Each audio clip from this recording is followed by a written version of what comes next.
You wake up in the fog, not the kind that clears by noon, the kind that lingers, low and damp, clinging to your breath. There's mud in your fingernails and lake water in your ears. Something cold presses against your cheek. Reeds, maybe. Or a root that shouldn't be here. The ground isn't solid. You feel it rise and shift beneath you, like the surface of a sleeping animal. You don't remember your name, but your body does.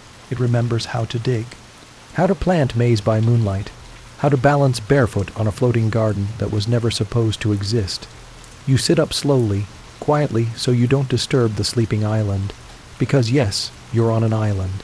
And no, it isn't natural. It was built by hands like yours, because there was no land left, and no food either, and the gods were busy bleeding sunsets across the sky, not farming. So the people, the poor ones, the ignored ones, built islands from lake mud and trash and prayer. They wove the impossible together and called it home, not for glory, not for beauty, but because children can't eat faith, and you were one of them. No monuments, no gold, just silence, work, mud, and the gentle, stubborn miracle of growing food on water. No one tells stories about you, not the poets, not the priests. You were just a gardener, just a body bent over lake sludge with a basket of beans, and a prayer you never had time to finish. But if you had stayed asleep, if you had drowned beneath the weeds, who would have remembered these floating gardens? Who would have known the world once balanced on water and hunger? Not the conquistadors, not the history books. Just you and now, us. So tonight, before sleep takes you back under, come walk with me through the wet silence of these forgotten fields. Come remember what Aztec gardeners once grew on floating islands and why they had to. And if your eyes are still open by the end of the story, tell us when you listen. Tell us where you are. Like, subscribe, and help us keep the voices of history above water, because tonight the island remembers. And so do you. The first thing you feel is weight. Not heavy like iron or grief, but soft weight. Damp soil on your back, a woven mat under your shoulder blades, and the steady pressure of air that smells like duckweed and smoke and night rain. You blink again, slowly. Above you, the stars ripple in the reflection of a still lake. You're not in the city anymore. You're not in the world you knew. You're lying on a man-made island, one of thousands, floating in the shallow marshes around Tenochtitlan. The year, roughly 1325. But dates won't help you much here. Time runs differently when the land itself is stitched together from straw and survival. Someone nudges your shoulder not unkindly. An old woman, barefoot, her skirt splattered with mud and her braid thick with ash. She's carrying a gourd of water in one hand and a sharp digging stick in the other. She looks at you like you're a lazy grandson. Get up. Her eyes say, though her mouth doesn't move, these seeds won't plant themselves. You rise slowly. Your muscles remember what your mind does not. Your feet find their balance on the floating plot, a patch of land barely as wide as a canoe, edged in wooden stakes and woven reeds. The water laps softly around the edges. This is a chinampa, and it is your home. The Aztecs, or more accurately, the Mexica, have just begun to master this technique. Forced into the swampy, brackish shallows of Lake Texcoco, where good farmland is non-existent, they did what desperate people always do. They invented. Instead of waiting for land, they made it. Rafts of reeds piled with lake mud, anchored with willow trees, layered again and again until they became fertile, floating farms. By now, hundreds of these man-made islands fill the water like a mosaic of stubborn hope. You walk slowly between rows of amaranth and beans. The crops are small, still delicate, green fingers poking through the mud, but they matter. You remember now. Maize, beans, squash, the three sisters. These are your lifeline. They grow together, support each other. One climbs, one shelters, one feeds the roots. The plants understand cooperation better than most kings ever did. In the quiet, the wind pushes a heron overhead. It croaks, low and ancient, and disappears into the dawn fog.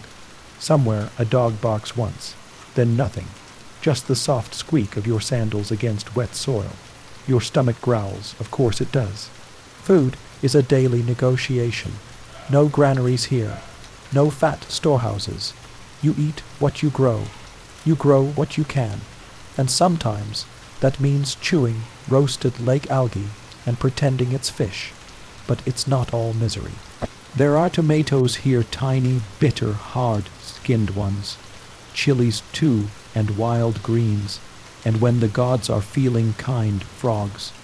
You laugh a dry, tired sound, remembering the taste of frog legs cooked in hoja Santa leaves. It was a good day. You dig your fingers into the earth, planting more seeds, one at a time, your knuckles muddy, your breath slow. The chinamper rocks slightly beneath you, but you don't notice anymore. Your whole world moves like this water beneath land, land beneath feet, hunger beneath everything. They'll tell stories one day, you think, about Aztec temples, warriors, blood sacrifices. They'll remember the gold and the feathers and the war cries. But not this, not the floating gardens, not the old woman's hands, not your aching back, or the babies who lived one more winter because a farmer grew corn on a mat of weeds. No one ever writes songs about compost. But maybe they should, because it wasn't the temples that fed the empire. It was this quiet choreography of mud and maize, this choreography of hands in dirt, of seeds sinking silently into soil no one believed could exist. A fly lands on your neck. You brush it away without thinking. The old woman chuckles a single dry breath and hands you a basket of chilies. The sun is rising now.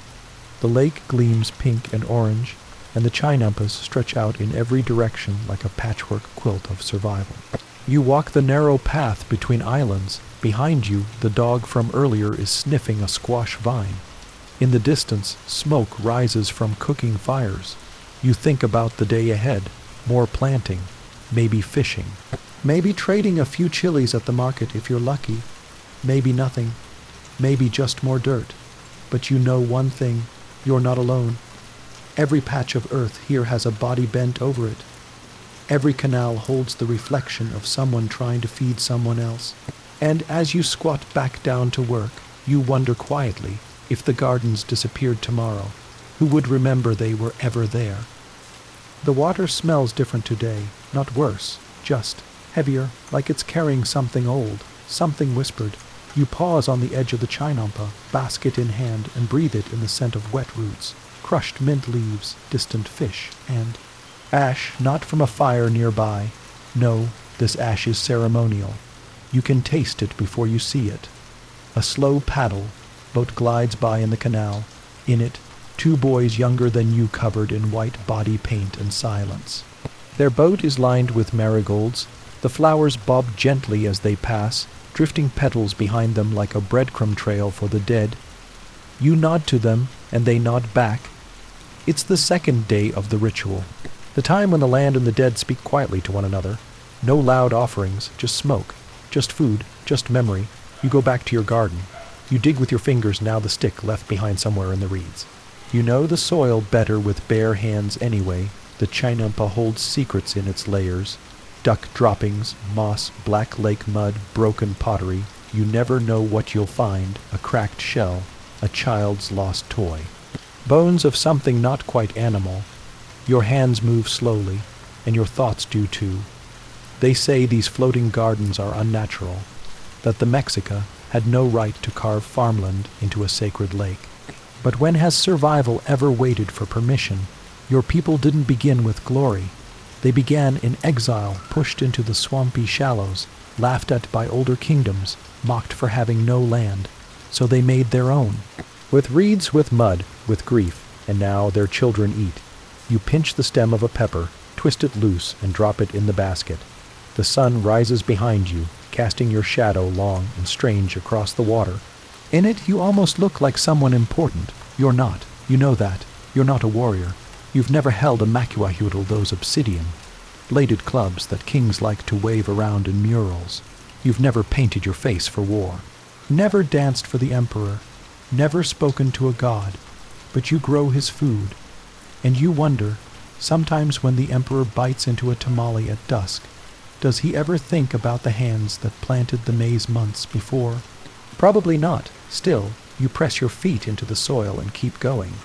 The chinamper rocks beneath you like a cradle, and you don't fight it. You've learned not to resist the movement. You've learned to walk like the water, slow, wide, and forgiving only when it wants to be. Across the canal, someone's singing. A low song, barely there. You recognize the melody. It's a planting tune, no instruments, just breathe and repetition. A lullaby for seeds. You join in quietly. Later, after the morning's planting is done, you sit under the edge of a young willow tree and eat a cold tortilla, wrapped around mashed beans. It tastes like yesterday. It tastes like every day, and you're grateful. Because some days, even that is a feast. The woman from before the one with the ash in her braid passes by, dragging a canoe full of soil. She nods to you again, and you catch something in her face. Not kindness, exactly, but recognition. You're one of the silent ones like her, the ones who don't speak unless the earth demands it. She glances at your basket. Too many peppers. She says softly, not enough squash. You smile without showing teeth. Tell the gods to balance their rains better. She snorts. They're busy bleeding sunsets. You both chuckle under your breath, because it's true, and because sarcasm is safer than prayer. The sun is high now, warm on your back, prickling the sweat on your shoulders. Flies drift lazily through the humid air. A dragonfly lands on your knee, pulsing with iridescent blue. You stay still. You think about your younger brother, or maybe he's a cousin, the one who ran off to train for war. He wanted feathers in his hair and a name on the walls. You wanted onions. He'll be remembered. You'll be eaten. That's fine with you. Because someone has to hold the world together while the brave ones burn it down. Your eyes close for a moment. Just a blink. Just rest. But your body remembers everything, the motions, the sun, the tilting reed walls, the gentle creak of roots that shouldn't be floating but somehow are. Somewhere far off, a drumbeat begins. You don't turn toward it. You don't need to. Ceremony is for the priests. You're building something quieter, and as the air thickens with midday heat and ancient dust, you find yourself wondering, what if the garden stopped growing? Would anyone notice before it was too late? The drumbeat continues through the heat, slow, hollow, measured like a heartbeat you're not sure is your own. It doesn't come from your chinampa or even the next. It carries from the heart of the lake, where the causeways lead into Tenochtitlan, the capital. You've only gone once, barefoot and quiet, like a weed that accidentally grew in a plaza meant for gold. You remember being overwhelmed by stone towers that cut into the sky, by feathers painted in blues your garden never sees, by the smell not of flowers, but of sweat and incense and blood baked into the stone. You didn't belong there. You still don't. Your place is here, among the floating roots. So you focus on the day's labor, not to ignore the sound, but because you must. Your canoe creaks as you push off into the canal, heading toward the compost pile. A real one, not the kind nobles imagine. This pile smells alive in the worst way. Rotting maize husks, duck droppings, even the remains of an unlucky fish or two. You stir it with a paddle, watching clouds of gnats rise like curses. The stink is ancient, necessary, because the gardens only grow if the dead feed the living. And here, even your waste becomes worth something. You empty your basket of old roots and spoiled leaves into the heap, then drift back toward your own chinampa, where yesterday's squash are begging for new soil. The wind picks up, just a little. It carries voices from across the lake market calls, a flute's broken note, children laughing at something they're not supposed to be near, and underneath it all, the soft rhythm of weeding, lifting, sowing, hands in dirt, hands always in dirt. You pause to scratch your arm. A mosquito has left its mark again. You swat lazily, miss, and sigh. You've learned not to react. Out here, you're just another part of the landscape. The insects don't respect rank. Nearby, a boy, maybe 10, is balancing along the edge of a narrow garden strip. He's shouting instructions to no one. Playing warrior, pretending the rows of beans are enemy lines. His foot slips, and he tumbles into the canal with a splash. No one rushes. His mother calls out gently. That's what happens to generals who ignore squash. You smile. Because that's how people learn out here. Not from books, from mud, from falling in. You think back to your first season. The panic when your raft of compost sank too fast. The shame of losing half a row of tomatoes. The quiet grief of wasting seed someone else needed. No one yelled. They just helped you build again. Because here, the land is shared not out of kindness, but out of desperation. Everyone is one drought away from disaster. You dig again, this time checking the roots. Some are waterlogged. You curse under your breath, not loudly, just enough to let the soil know you're paying attention. You add another layer of mud and broken reeds. Pack it tight, let it settle. Chinampas need constant tending like teeth that rot the moment you stop brushing. The old woman returns the one with the gourd and the sharp eyes. She stands over your work with the casual menace of someone who's earned the right to judge. Too shallow, she mutters. You look up, wipe sweat from your brow and nod. I was rushing. She squats beside you, hands gnarled like tree bark, and shows you how to fold the reeds tighter, how to press the compost deeper into the mud. Her hands move like someone who's done this longer than the gods have listened. You work in silence. A bird shrieks overhead, a gull, or something close to it, and the sky shifts. Pale clouds inch over the sun, casting your chinampa in soft, silver light. She finishes her row, stands with a groan, and pats your shoulder. Better, she says, then walks off without another word. You stay kneeling, not in humility, just in quiet, because some lessons sit longer when you don't speak after them. In the distance, you see something new. A canoe piled high with white flowers, dozens of them, like a floating funeral. You watch it pass, no rower visible, just drifting. You wonder if it's a ritual you've forgotten, or a gift someone couldn't bear to deliver in person. The lake holds its secrets like that. And in this moment, with your knees in the dirt, your fingers raw, your breath slowing, you realize something strange. You're happy, not loud, bursting joy, but the quiet kind. The kind that grows slowly, like a root. The kind that asks for nothing but a little sun, a little water, and no one stepping on it too soon. You press a seed into the earth, cover it gently, whisper something, maybe a wish, maybe a memory. Then move on, because the chinampa waits, and the hunger never really ends, only softens. You think for just a moment, if the world had grown more like this slowly, with mud and hands and shared silence, would it have lasted longer? You sleep that night with soil in your palms, not by accident. You don't wash it off. It clings beneath your nails, warm and earthy, a reminder that something still grows here, that your hands still mean something, even if history won't write your name. You lie on a woven mat, reed, stuffed and creaking. Above you, the roof rustles with moth wings. Below, the water hums like a slow heartbeat. You drift in and out, dreams of maize, of squash vines curling around your feet, of chinampas drifting loose, unmoored, floating out to sea with your childhood on their backs. You wake before dawn, because that's what your body does now. It knows the rhythm of the gardens better than it knows the moon. The lake is still. Cold air settles across it like a second skin. You step into your canoe barefoot, careful not to wake the birds nesting in the reeds. Today is market day, and that means trade, conversation. Eye contact, things you'd rather avoid. You paddle slowly, basket beside you, full of beans, peppers, and one twisted little squash you're hoping someone finds charming rather than defective. The canals narrow as you draw closer to the city. Willow roots dip into the water like reaching fingers. A man passes you with a barge of flowers. He nods once. His eyes are tired. Everyone's eyes are tired. The marketplace is already waking. Bright fabrics draped between stalls, smells of roasted corn and sweat, smoke curling around the stone walkways.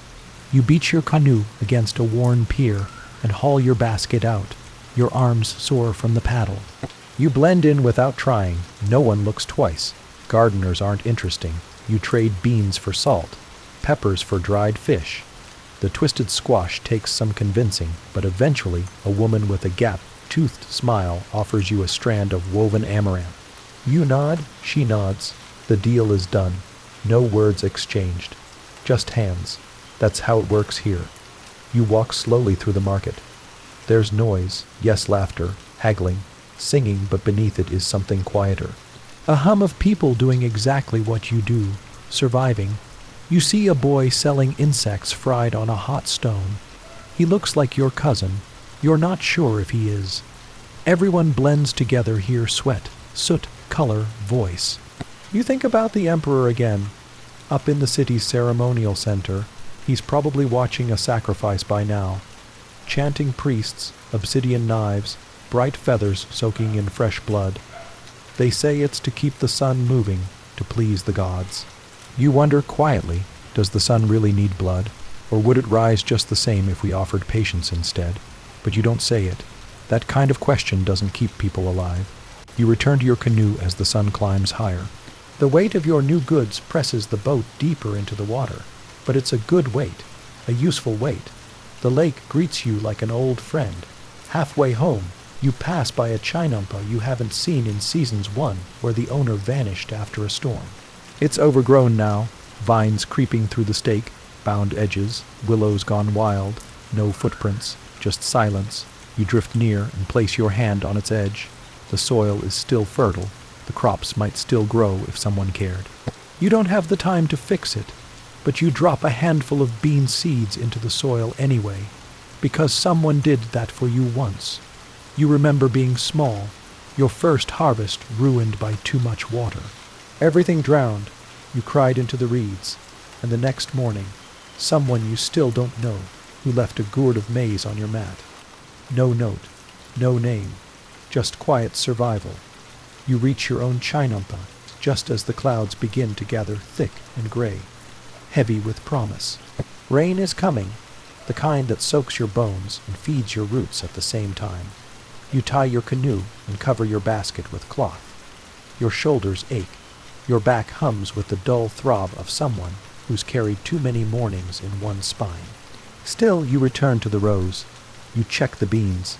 You lift the maize leaves and look for rot. You pull a weed before it spreads, and then you sit. Let the drizzle come. Let it wash the salt from your arms and the heat from your forehead. You sit in the garden, soaked and still, and listen to the quiet. No songs today, no talking. Just the sound of water on leaves and the soil below your feet slowly drinking. And you wonder if no one remembers the names of these gardens. Will the earth still carry their shape long after we're gone? But that is a story for tomorrow night. The rain doesn't stop, not after a few minutes, not after an hour. It comes heavy and slow, like a lesson you didn't want to learn. By midday, the canal water is swallowing the edges of your chinampa. You step barefoot into the shallows and feel the tug of mud around your ankles, not enough to panic, but enough to worry. You've seen what happens when the rain forgets to stop. Rafts unravel, roots rot. Crops float free, bobbing like ghosts. You kneel under your shelter, a crooked rayed roof, with gaps you keep promising to fix, and wrap your blanket around your shoulders. The air smells like wet maize and mold. You breathe slowly, trying to focus on what you can control. You can tighten the reed borders. You can drain some water through the old overflow channels. You can hum a tune to keep your hands moving. You start with the edges, stuffing handfuls of fresh reeds between the boundary stakes, tamping them down with a flat stone. The water pushes against your work like it's testing your resolve. You don't flinch. This isn't your first flood. It won't be your last. The chinampa creaks softly beneath your feet, not a dangerous sound, just a tired one. You stop for a moment and let the rain run down your face. It's cold. Not mountain cold, but sharp enough to wake your bones. You rub your neck, stretch your back, and glance across the canal. The old woman, your neighbor, is doing the same thing. You both catch each other's eye at the same time and nod, wordless and resigned. She holds up her hands in a gesture that says, still floating. You raise yours to say, barely. That's the joke here, the daily comedy of survival, the unspoken pride of people who can't afford pride. You go back to work. The rain makes everything harder, the knots in the reeds, the grip of your tools, the weight of your own breath. Still, you keep layering mud and straw, shoring up the sides. You mutter to the soil like it's listening. Maybe it is. By late afternoon, the worst has passed. The sky softens into gray. The canals stop rising. The garden breathes again. You sit under your willow tree with soaked clothes and sore hands. You eat a handful of dry corn and a few beans you forgot to trade. It's not enough, but it's something. You watch a canoe drift by with no one in it. Just tools inside. Someone lost it, or left it, or maybe the rain took it. You stare at it until it disappears behind a stand of reeds. That night, you sleep under damp blankets, and your dreams feel heavier. You dream of your chinampa sinking, not fast, slowly, like a tooth being pulled from the earth. You try to hold it together with your arms, your teeth, your own body, but the lake takes it. Bit by bit, until you're floating in the dark with only a single squash seed in your hand. You wake before dawn, heart quiet but unsettled. Outside, the world is still. Your chinampa survived, but the 1-2 canals down did not. You paddle out to see it. A man stands waist, deep in water, trying to salvage his bean vines from the muck. His child sits on the edge of a half-sunken raft, holding a broken basket. You don't say anything. You just reach into your canoe and hand over a roll of reeds and some seed. He nods, lips tight. You don't ask what he lost, you already know. Because here, everyone's one storm away from nothing. You paddle home slowly, trying not to think about how thin the line is between floating and gone. The chinampa is stronger today. You feel it beneath your feet, soaked, but holding. You spend the rest of the morning replanting what washed loose. A few beans, a tomato vine that snapped near the base. You press it back into the earth like you're tucking in a child. You whisper to it, "Stay, please stay." As the sun rises, mist curls over the canal. The willow leaves drip gently behind you. Birds begin to stir again, their calls soft and hoarse from the wet. You crouch near your maize plants. Their leaves are torn but upright, bent but alive. And as you press one seed after another into the soggy earth, your fingers trembling with cold, you wonder, how many times can you rebuild the same garden before the garden forgets it ever held you? The sun returns, shy and gold, as if embarrassed for having hidden so long. Its warmth seeps into your shoulders while you crouch beside the maize, not working yet, just watching. You've learned to wait after a flood. Soil has moods. It remembers the rain even after the sky forgets. The chinampa holds, waterlogged but alive. Some plants lean, some snap, but most endure, like you. You press a palm into the dirt, cool. Spongy, not too soft, you nod. It's time. You begin again, carefully, almost reverently. A small row of chilies, first the ones that still sting when dried. Then the amaranth seeds, so fine they blow from your hand if the wind breathes too hard. Each plant gets its place, its prayer, its risk. The old woman is singing somewhere across the canal. You can't see her through the willow shade, but her voice carries low and slow, cracked like clay. Not for beauty, for rhythm, for keeping her hands moving. You don't join in, not yet. You just let it settle in your bones. By midday, the earth begins to tighten again. The sun dries the slick edges of the canal. Insects return to the edges of everything. Even the herons come back, walking like gods with too many knees. You find yourself smiling, not because anything is easy, just because nothing broke today. You paddle to the far side of your chinampa, where the compost heap is beginning to sprawl beyond its corner. It smells, ambitious, but it's working. You turn it with a stick, watching steam rise. You remember something the old woman once said without looking at you. When the soil goes quiet, you're already too late. So you keep it warm, keep it fed. Even rot needs care. A shout echoes from somewhere near by, not fear, not anger. Excitement. You glance up. A boy, maybe 14, is balancing on a reed raft stacked high with squash. His canoe barely floats, water licking its edges. He's grinning like a madman. You remember being that age. When weight didn't feel dangerous yet, when the water seemed smaller, he passes by, waving with both arms and nearly tips over. His sister in the front shrieks. He laughs harder. You raise a hand in a half, wave half warning. Youth, the only thing that moves faster than a flooded garden. You return to your row, dig, plant, pat, breathe. This is what your life is made of.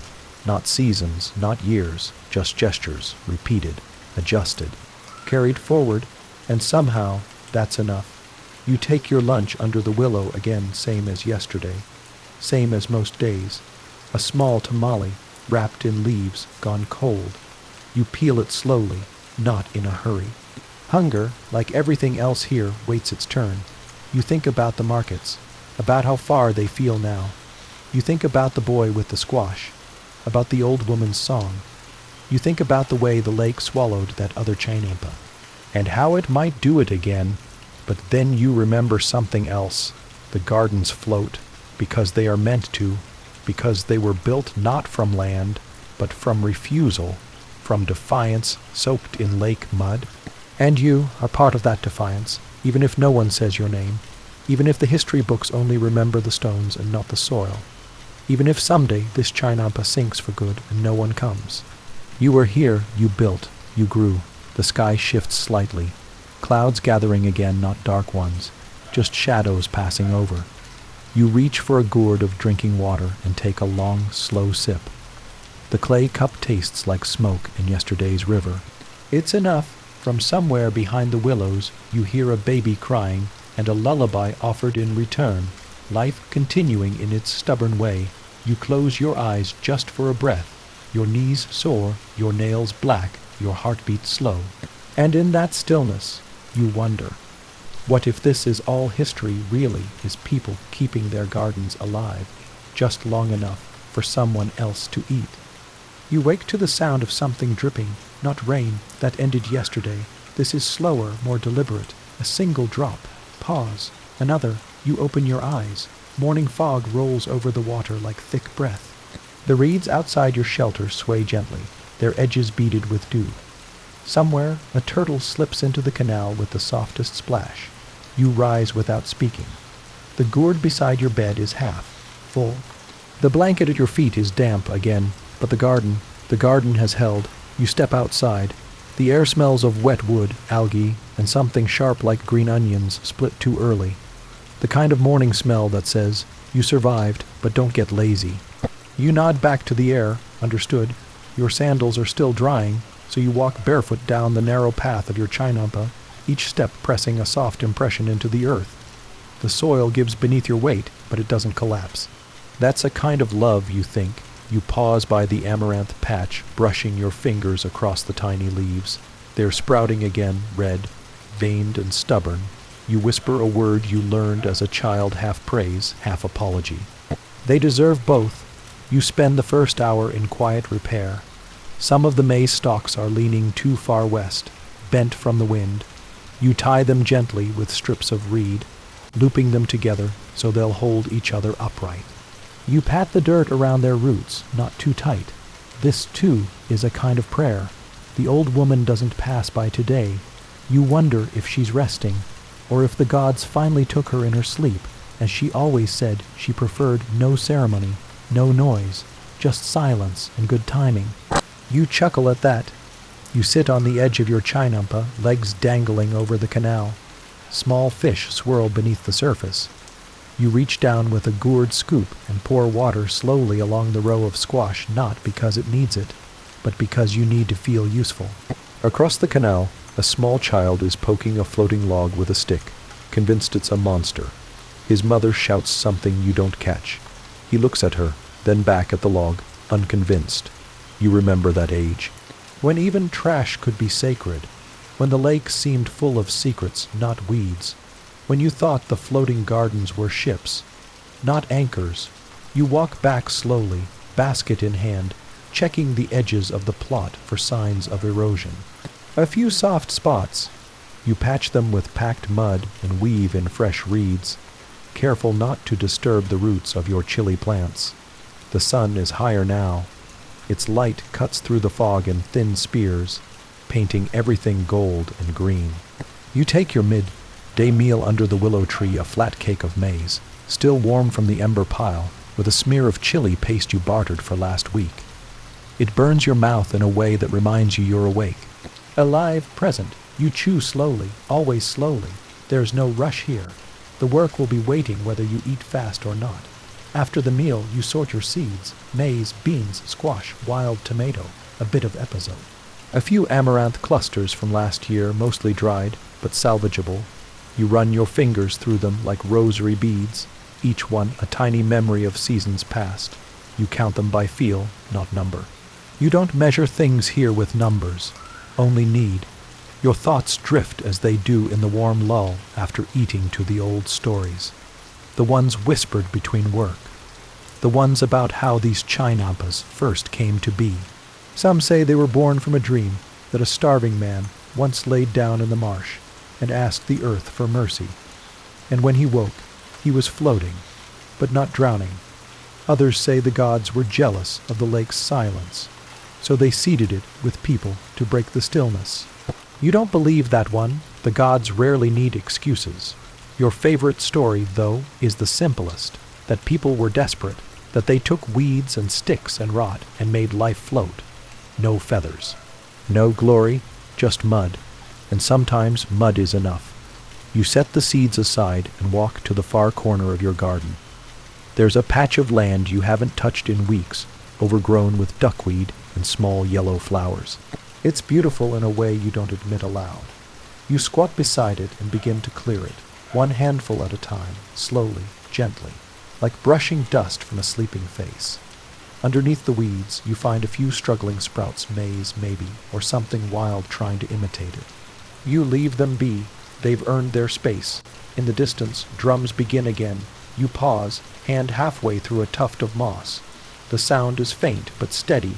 You know that rhythm, not war, not sacrifice. A wedding, you smile. Weddings are rare now. Food is tight and ceremonies take energy. But when they happen, they ripple across the lake like laughter on water. You stand and stretch, your back popping in 3 places. You gather the weeds into a basket for the compost heap, swatting away flies that land too boldly on your neck. You carry it to the edge of your garden and empty it onto the pile. The smell is thick, sour, sweet, alive. You stir it with a stick, careful not to lean too far in. A dragonfly buzzes past your ear. You flinch, then laugh at yourself. You finish your chores slowly. You sweep the walking paths between rows. You tighten a few of the garden borders. You chase a stubborn egret away from your bean patch with a glare and a soft whistle. By the time the sky shifts orange, your arms are dusted in soil, your neck sun, warmed, your thoughts quiet. You sit near the edge of your plot, feet in the canal, letting the water cool your legs. The willow leaves rustle above. The sky reflects in ripples. The drums are gone now. The wedding has moved indoors, or maybe dissolved into dancing. You hear laughter in the distance, real laughter, not the kind that survives work, but the kind that survives everything. And you wonder, if the gardens could speak, not just grow, not just feed, what would they tell us?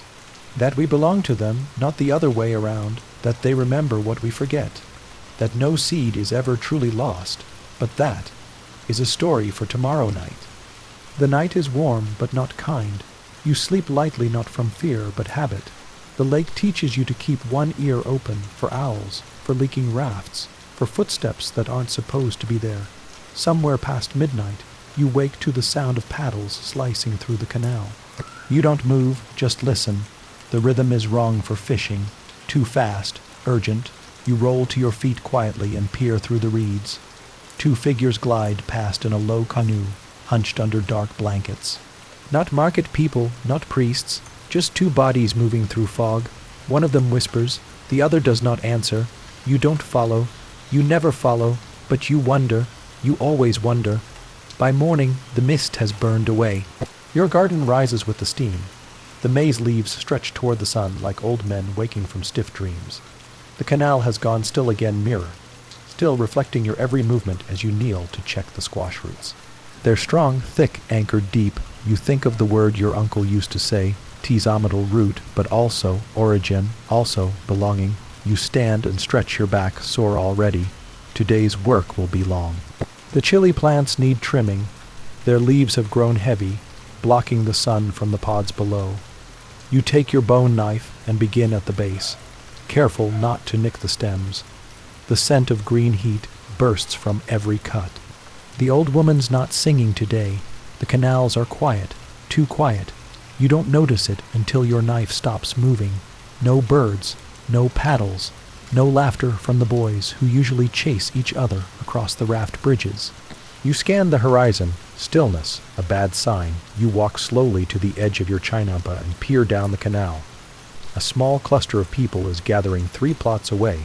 You count 6, then more, some standing in canoes. One kneeling. You leave your work and paddle toward them. The closer you get, the more the silence thickens. You arrive and stay in your canoe, hovering at the edge. No one tells you to leave, but no one greets you either. A man sits on the collapsed edge of his chinampa, water pooled at his knees. His garden is gone, sunk, not like the others before slowly, over days. This one collapsed all at once, a sinkhole, a failure of rootwork. No plants saved. A boy stands beside him holding a single squash. It's split open down the side, leaking seeds like teeth. His face is blank, not crying, just empty. You say nothing. There's nothing to say. You return home with a heavy chest. The silence follows you, clinging like spiderweb. All morning you tend your plants in near stillness. The chili rose, the bean stakes. You check the overflow channels and patch the edges twice. You talk to the maize under your breath, not because it listens, but because you do. You remember the stories of the first chinampas, long before your time, before markets and emperors, back when the lake was still wilderness. People used to lash bundles of reeds together, stake them down, and pray they'd stay. Most didn't. The ones that did became islands, and the people stayed with them. You think about that, about the stubbornness it must have taken. The fear, the hope, the grief especially. No one tells you how much grief lives in a garden. Every seed you bury might not return. By midday, the wind shifts, warm, westward, carrying the faint smell of roasting meat from across the water. It's a feast day. You'd forgotten. Your stomach tightens. You haven't had meat in weeks, not since that trade with the salt merchant. But you don't go. The city is too far. The garden needs you more. You eat a cold tamale, chew slowly, chew like it's sacred. In the afternoon, 2 girls paddle by and toss you a handful of dried fish. You catch it midair, startled, for your peppers. One says, "Last week." You nod. That's all. They've already gone. You don't cry, but you sit a while longer than usual, chewing fish that tastes like generosity and smoke. Later, you build up your compost wall. It's sagging again. You mix duckweed with old bean vines and layer it with the day's waste. It smells like rot and survival, the good kind of rot, the kind that feeds something next season. You think about the boy holding the split squash. You think about your own first loss, your third harvest, maybe. When a family of ducks tore through your amaranth like it was a game. You cried then, loud, public, stupid, and the next day someone gave you a new seed. That's how it works here. You lose, you share. You try again. Before sunset, you paddle across to check on your neighbor, the man who lost his garden. He's still sitting there, mud caked to his knees. You offer him half a gourd of chilly water and a packet of maize seed wrapped in corn husk. He doesn't speak, but he takes it. He opens his mouth once to thank you, maybe, but nothing comes out. You don't press. You nod once. He nods back. You paddle away. That night, you light a small coal under your reed shelter. It hisses softly, the scent of ash and last year's bark curling into the air. You sit with your hands folded. You watch the coal burn. You don't think about gods or priests. You think about seeds. You remember what your grandfather once said. The gods don't care if your hands are clean. They care if your soil is. You smiled then. You smile now. It's still true. You close your eyes. The chinamper rocks gently under you. And you wonder once more, what if the floating gardens were never meant to last? But we just refuse to let go. But that is a story for tomorrow night. You sleep through the sunrise. For once, the birds don't wake you. For once, the wind doesn't knock something loose. For once, you allow yourself stillness. The sun is already high when you rise. Your shoulders ache in that dull, familiar way, not pain exactly, but proof. That your body worked and bent and fed something, that you're still here. You step outside your reed shelter and squint into the light. The lake is bright, blinding. Everything shimmers like it's half-dream. The maize rustles behind you. The beans lean toward the water, and for a moment you feel like the Chinampa itself is breathing. You smile. It's the first time in days. The Chinampa 2 canals down the one that collapsed is still empty. But this morning there's movement. 3 neighbors wading into the sunken plot with bundles of reeds, paddles, and rope, rebuilding. You nod to them from a distance. No one waves. That's not how we say thank you here. You return to your work. There's mold creeping along the edge of your chilly bed.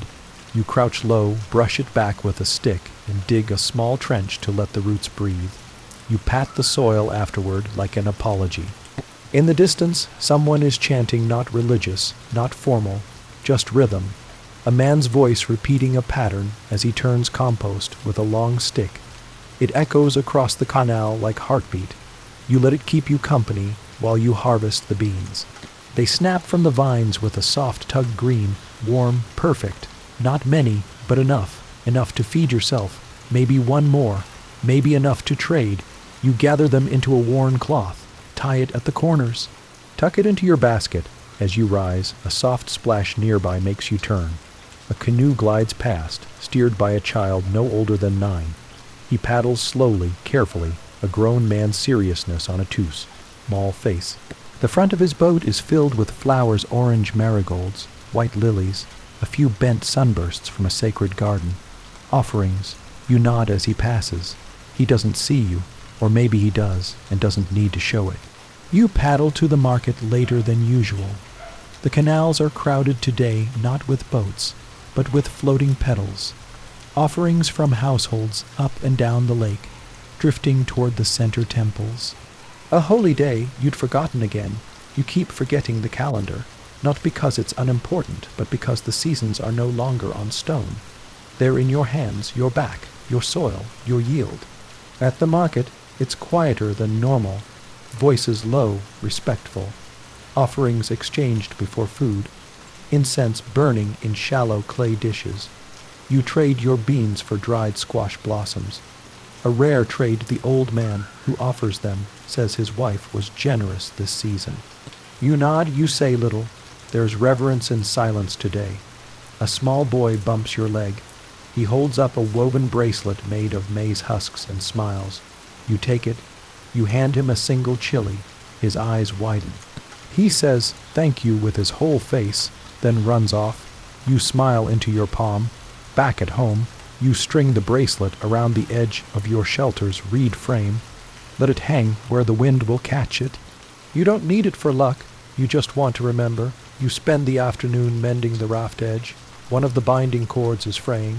You slice it off and braid a new one from wet reeds, hands sticky with lake sap. The task takes longer than it should. Your fingers aren't as quick today, but you finish it, and the edge holds. You sit beside the willow again, your old friend. Its roots stretch deep into the Chinampa, holding more than soil. You lean against its trunk, letting the shade draw lines across your arms. You eat a cake of dry maize, chew slow, chew like it's a memory. The blossoms you traded for sit in a basket nearby, already drying in the sun. You'll mix them into tamales next week, if the salt holds, if the rains wait, if the beans don't rot. You never count on more than 3 days. That's the rule. Later, you hear something strange, laughter. Real laughter from the direction of the collapsed Chinampa. You stand and walk slowly to the edge of your garden. Across the canal, the neighbors are still working, but now they've stopped. They're all kneeling.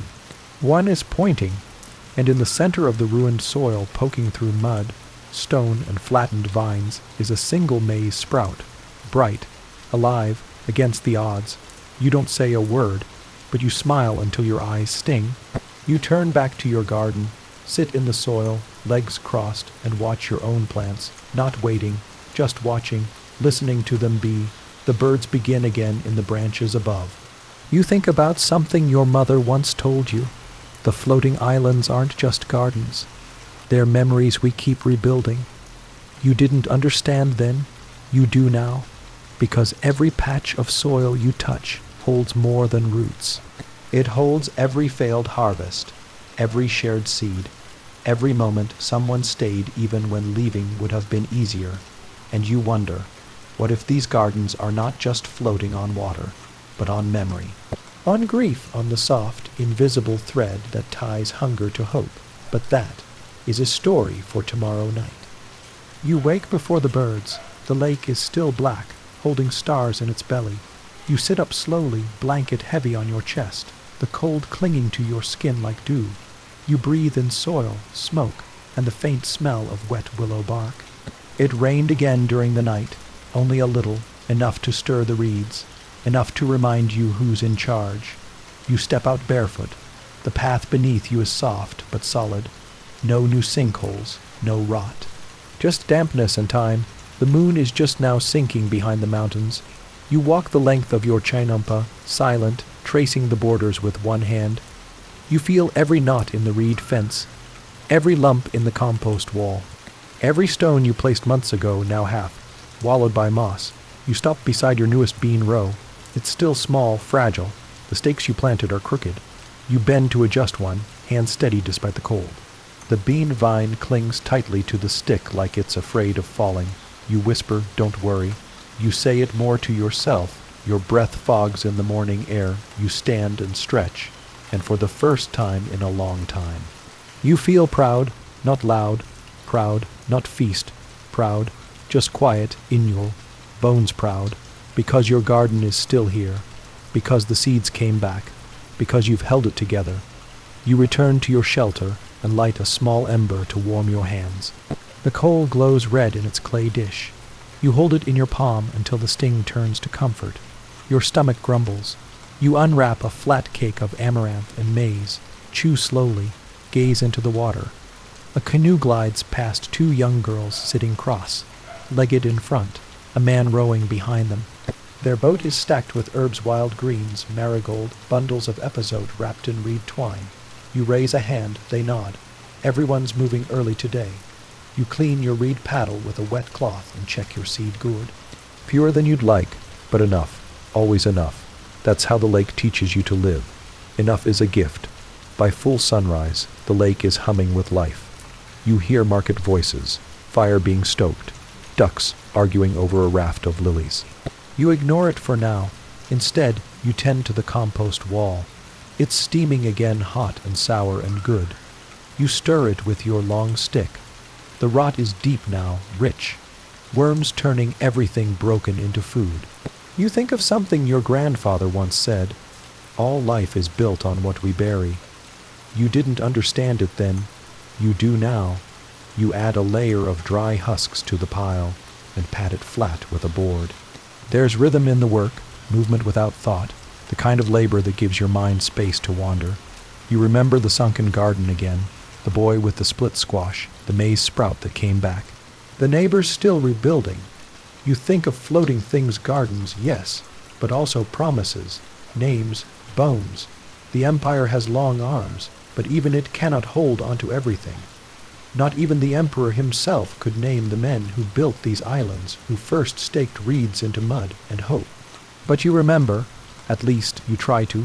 You step into your canoe near midday and paddle out to check your boundaries. The water is clear today, rare. You can see down to the lakebed, where old bundles of reed and root drift like ghosts. You spot a fish darting beneath you, long, silver, with a scar on its side. You wonder if it remembers nets. You wonder if it swims in circles from habit or from loss. You pass by the ruined chinampa again. It looks different now, rebuilt, not fully, not yet, but the bones are there. The new reed bundles shine golden in the light. The canoe is tied at the edge. Inside it, a boy sits with a basket of seedlings in his lap. You don't stop, but you see him press one seed into the earth with both hands. And for a moment, that's enough. You return home. Your garden is waiting. Your beans have opened another blossom. Your chili plants are heavy with green pods, fat and smooth. You kneel and begin harvesting, slow, careful work. One by one, you twist each pod gently, cradling it in your palm before placing it into the basket. You wipe your forehead. The sun is high now. Your shoulders tingle. You pause for water. You drink from your gourd, cool, smoky, sweet from the clay. It tastes like survival. You pour a few drops at the base of your maize stalks, a thank you, an offering. The afternoon drifts by in soft rhythms. You fix a broken fence slat. You chase off 2 birds trying to steal your tomato seedlings. You sew a hole in your blanket while the compost cools. You don't rush. There's no prize for speed here, only endurance. Later, as the sun slants orange across the lake, you sit at the edge of your chinampa and watch a pair of herons glide low over the water. Their wings cut shadows through the canal. You close your eyes and listen.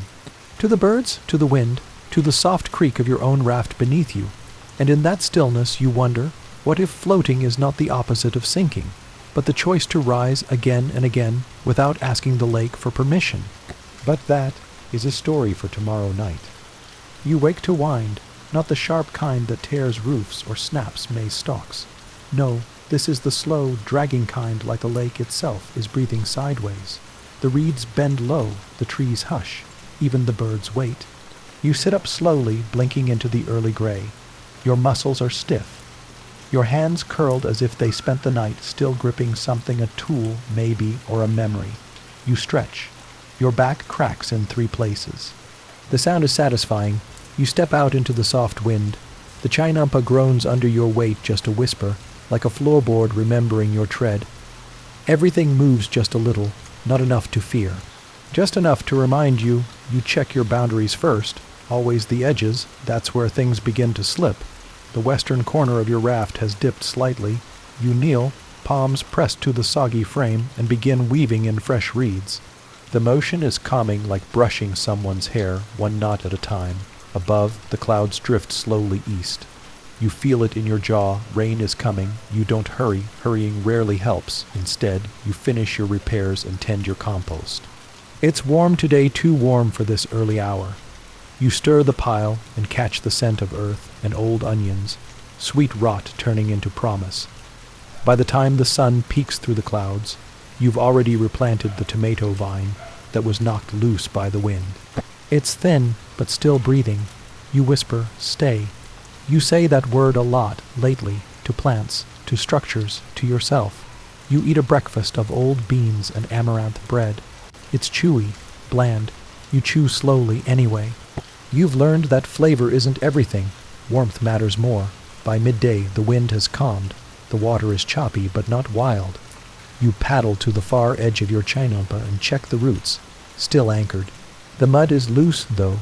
You press it tighter with your heel, glance up at the sky. Gray, but not yet angry. You wonder how much longer the season will last. The older neighbors say the rains are late this year. That the lake is moody, that the gods are quiet. You've never blamed the gods.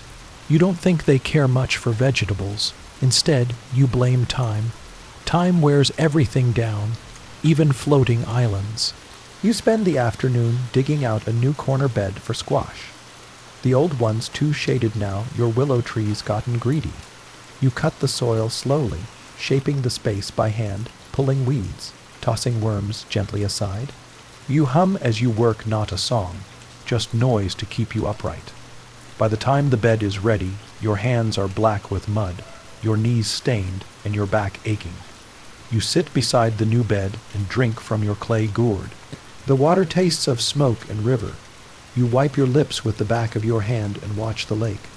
A raft drifts by unmanned, just reeds and tied bundles.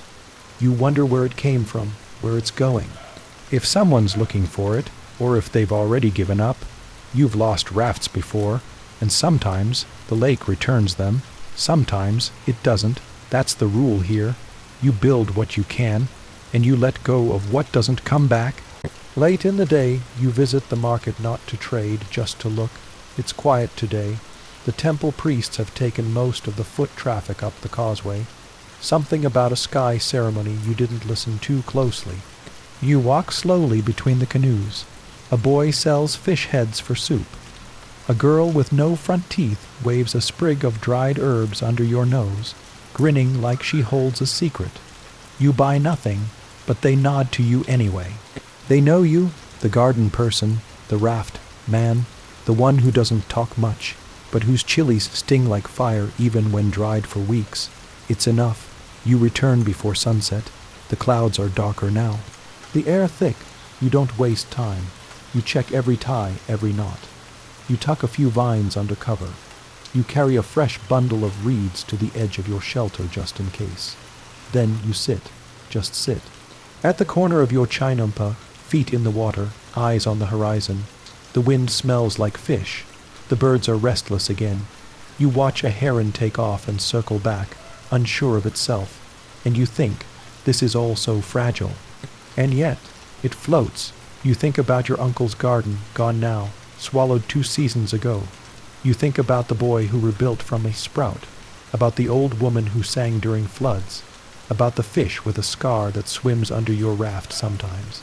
You think about how long you've been here, and you wonder, what if floating was never meant to be survival, but a kind of quiet resistance, a refusal to let the lake erase you, a way of saying, I was here, even if no one writes it down. The rain arrives in the middle of the night, not with thunder or drama, just soft sheets, steady and endless. It taps on the reeds, slips into the cracks, slides through your roof in places you thought were sealed. You don't bother getting up. You just pull your blanket tighter and let it soak your legs. Morning arrives with a soft ache in your joints. The cold kind, not sickness, just age creeping in. Your back protests as you stand. The floor is wet. Your blanket is heavier than it should be. Everything smells like mud. Outside, the sky is still gray. The lake is high. You walk the chinampa's edge in silence, testing for weakness. The southeast corner is soft. You kneel and press your weight into it. It holds, but barely. You spend the next 2 hours hauling wet reeds to reinforce the edge. You don't rush. You just work. Kneeling in the soft soil, pressing bundles deep into the mud, tying them off with soaked cord. The rain has stopped, but the wind lingers long, low breaths across the water. Your hands are numb by the time you finish. You sit under your willow, fingers splayed open on your knees. Steam rises from your clothes. The lake reflects no sky, just fog. You eat nothing. You drink nothing. You just sit.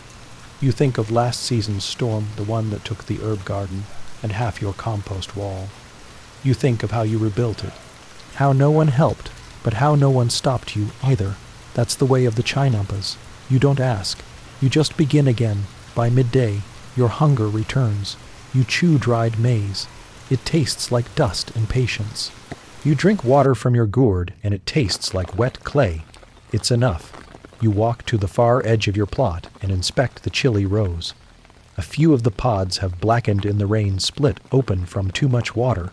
You pluck them carefully and toss them into the compost pile. Not everything survives the flood. That's the rule. You notice a small sprout near your foot uninvited, growing in the path. It's not yours. Could be a bird's gift. Could be the wind's joke. You let it stay. You spend the afternoon making repairs. The roof of your shelter sags.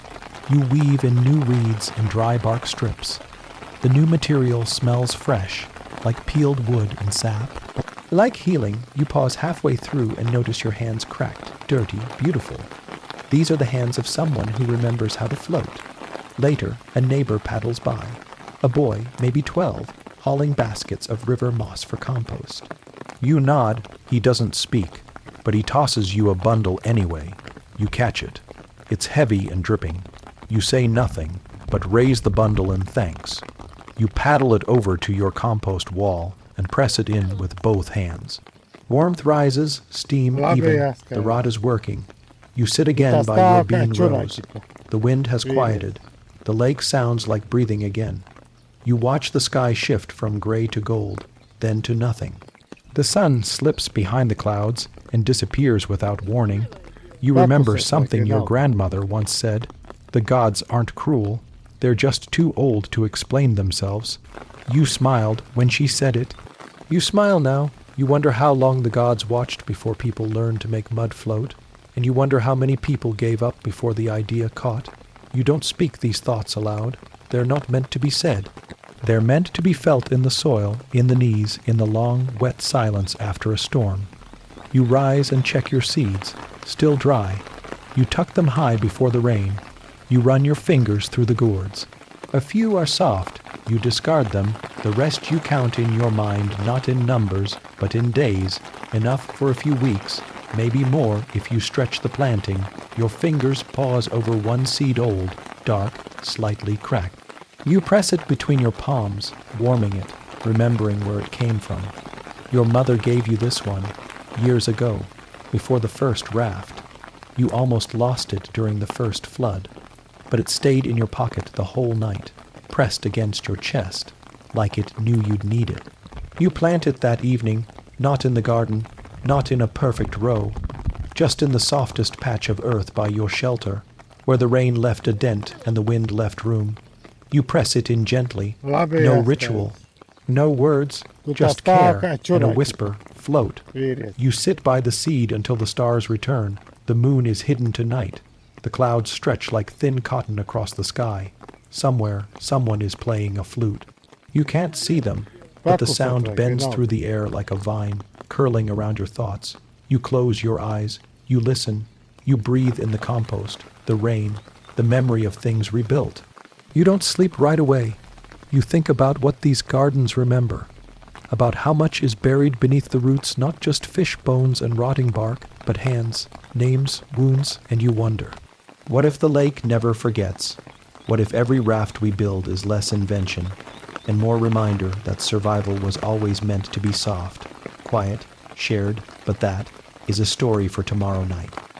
The next morning, you wake to birdsong, not the shrill morning chorus of city plazas, but the low, patient sound of water birds settling into reeds, the kind of song that feels like it's been playing for centuries.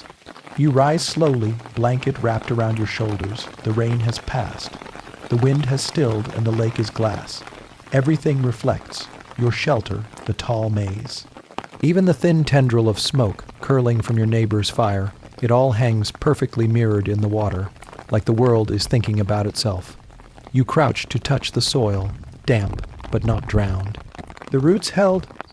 The chinampa lived through another night. You nod once to no one. A single bean sprout has opened beside your shelter, the one you planted in the soft dent left by the storm. Its pale stem reaches upward, awkward and trembling. You press your fingers gently around its base. I see you. You whisper. Then you begin your morning checks. It's a quiet rhythm, now compost first, then boundary ropes, then the floating bridge you tied between your chinampa and the old willow tree. You test each cord, each knot. The lake is calm, but calm never means safe. Two ducks drift past, arguing softly. You don't listen. You've already heard their opinion of your chilly bed, and you've no patience for it this week. By mid-morning, your hands are muddy from rebuilding one of the corner barriers. You crouch for hours, stacking bundles of old reeds, pressing them into place with wet stones. Your legs ache. Your wrists are sore. But when you rise, the edge is stronger. It's always been like this. The floating islands reward quiet work. Not quick hands, not clever words, just repetition, just returning, just knowing where the next stone should go. You pause to eat, just maize and dried chilly water again. Your jaw aches from chewing. The tamale is hard, from 2 days in the corner of your shelter. You eat it anyway. You don't need pleasure. You need fuel. You sit near the canal and watch your neighbor across the water. The man whose chinampa sank 3 weeks ago. He's planting again. His raft is smaller now, only a third of what it once was. But the rows are neat. The plant's upright. A small boy helps him water the corners with a thin reed pipe. The boy laughs. The man doesn't. But you can see it in his hands, a gentleness returning. You nod. You don't wave. He wouldn't want you to. You spend the rest of the afternoon weaving a new basket. Your old one finally gave out yesterday, its belly split wide as you lifted a bundle of herbs. You didn't swear when it happened. You just set it aside and cut new reeds. You weave slowly, thumb pressed against each bend, each curl. The work is slow, thoughtful, and while your hands move, your mind drifts. You think of the first season you came here. You were thinner then, hungrier, less sure. Your garden was uneven, your compost weak. The chilies died, the beans sagged, the maize never stood higher than your knee. But you stayed. You stayed when the water rose. You stayed when the raft cracked down the middle. You stayed when the cold made your joints burn and your ribs show. And somehow the island stayed with you. You finish the basket as the sun tips low across the lake. It's not perfect. One of the corners is crooked. But it will hold, and that's all it needs to do. You place it by the shelter door, beside your last 3 gourds of seed. As you stand, you feel it, that slow ache in your bones. Not illness, not fatigue. Just time, you walk to the far corner of your chinampa and sit. This has always been your favorite spot. The willow shades your back. The lake opens wide in front of you, and the wind brings smells from the far markets, roasting maize, clay incense, tamale steam. You close your eyes, and you remember a story your grandmother told you long ago, when you were too young to know better. The chinampas were born from grief. She said, the lake kept drowning our crops, so we made them float. But how? You asked. We tied together what we had. We made land from what didn't sink. We made food from what the lake refused to take. You didn't believe her, not then.